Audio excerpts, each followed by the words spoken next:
Ассаламу алейкум достар, менің каналыма қош келдіңіздер. Бүгін мен сіздерге бауырды қалай дұрыс қуыру керек екенін көрсететін боламын.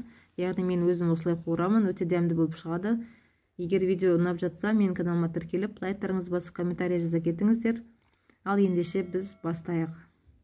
Ең алдымен бізге сиыр етінің бауыры қажет болады. Өздеріңіз қалаған бауырларыңыз қолдансаңыздар болады. Мен 800 грамдай қолдандым. Осылай бауырды көлденең етіп турап аламыз, ұзынша етіп.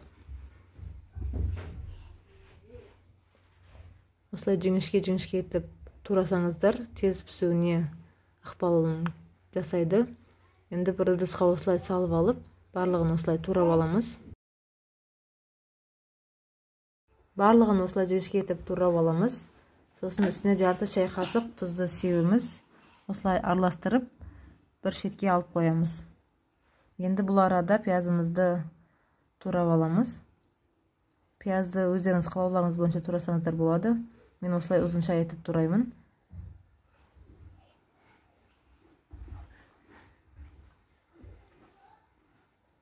Пиязды көп қолданбасаңыздар болады, өйткені пиязды егер көп қолдансаңыздар, бауырдың дәмі өзгеріп кетеді.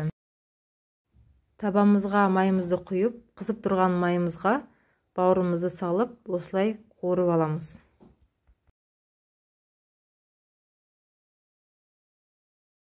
Кішкене қуырылған соң пиязды үстіне саламыз.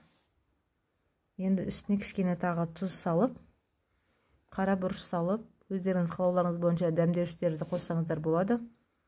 Барлығын салып, осылай қуырып аламыз. Пиязын өте қатты қуырмаймыз.